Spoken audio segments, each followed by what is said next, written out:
Just hit a button, Morty. Give me a beat. Oh man, okay, all right. Free my soul, just let it go. I wanna roam on my own, just let it go. Free my soul, just let it go. I cause a storm. What's up? So today I'm actually hanging sheetrock in my podcast room / recording video studio.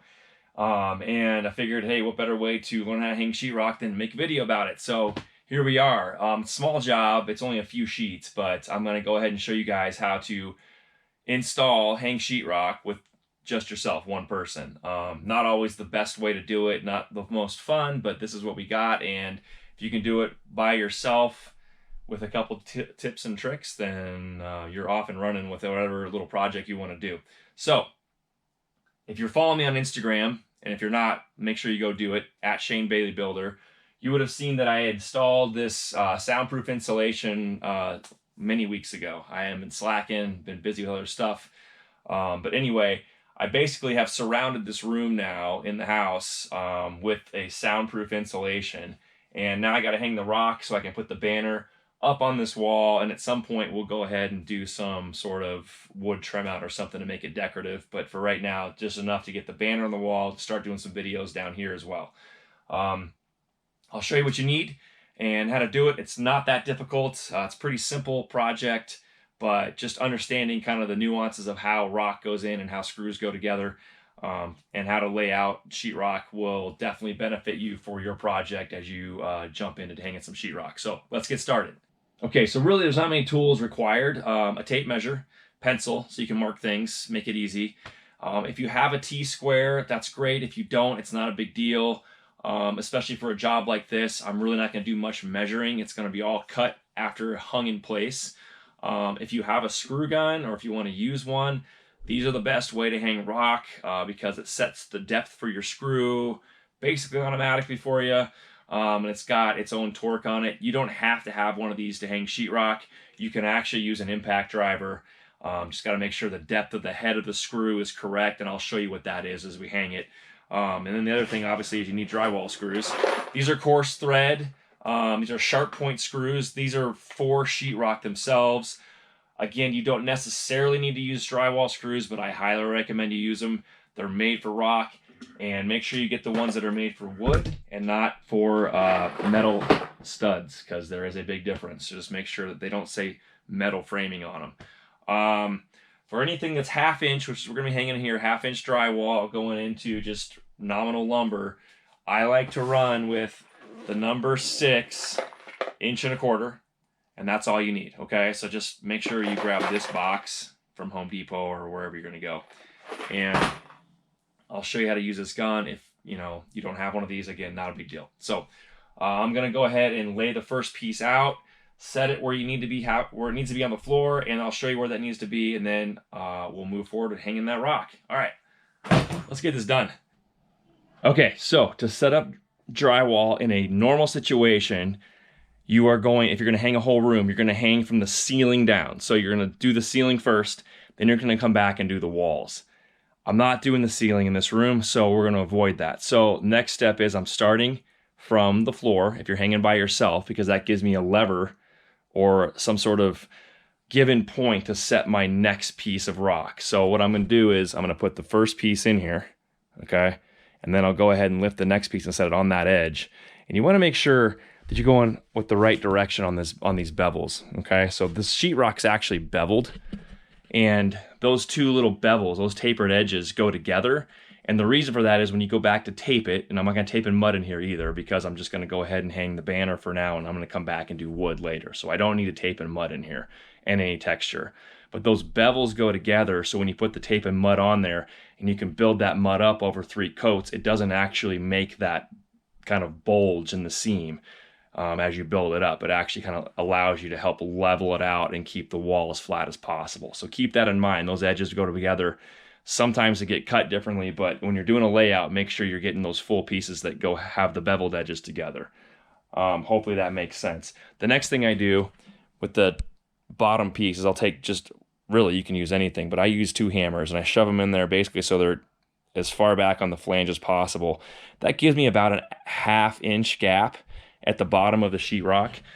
You want to make sure you're not hanging your rock all the way to the floor for movement, for cracking, and then for spacing as well. You want to make sure you get squared up on each piece, and if that floor is not quite level and you're laying it on the floor and then level in the next piece, you're going to be out as you get to the top of the room. So I stick one hammer on each end to start, and then I'll go ahead and screw off 2 sides, and then kind of work my way down. And at that point, I'm pretty squared up. I can pull the hammers out and keep moving.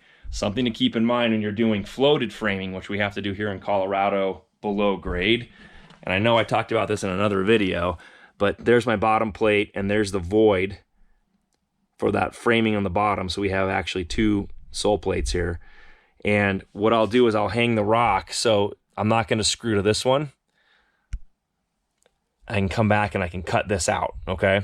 So I'm actually going to come down and screw to this plate and then let this hang. Now, in this situation, I'm not going to actually cut this piece out and then have a piece down here because I'm not putting trim on.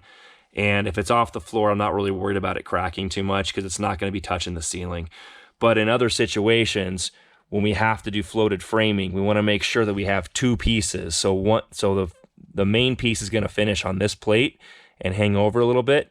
And then we're going to have another piece that's going to be screwed off down here, but they're not going to be attached in this void in case this has movement. It doesn't push against the ceiling and doesn't crack the drywall as well. That's the whole point with the movement and the floating walls.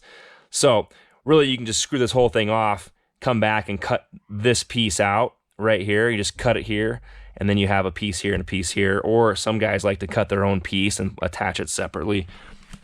Personal preference. It just depends on how you want to do it. I don't hang drywall every day, so I'm slow anyway, but that's kind of the way I do it. All right, so let's go ahead and start screwing this thing off and then we'll work our way around.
All right, There you go. That's how you install drywall. Thanks for watching this video, guys. I appreciate it. If you haven't already, make sure you hit that subscribe button. Hit the bell for notifications. I got 3 or 4 more videos coming out in the next week, so pay attention. Those will be coming out. Also, if you haven't followed me on Instagram yet, make sure you go ahead and hit that as well, at Shane Bailey Builder. Got questions, email me at shane@baileycustomhome.com. I appreciate all the support. The banner is up. More podcasts coming, more videos. At least the room is ready to go enough for some recording. So I appreciate it, and I'm going to clean up this mess. Thanks, guys. Free my soul, just let it go. I wanna roam on my own, just let it go. Free my soul, just let it go. I cause a storm when I'm at home, just let it go. Sipping in the sea, I don't know what this means. Spilling liquor all over my jeans. Who would've known I'd be battling a fiend? Is this my fate in the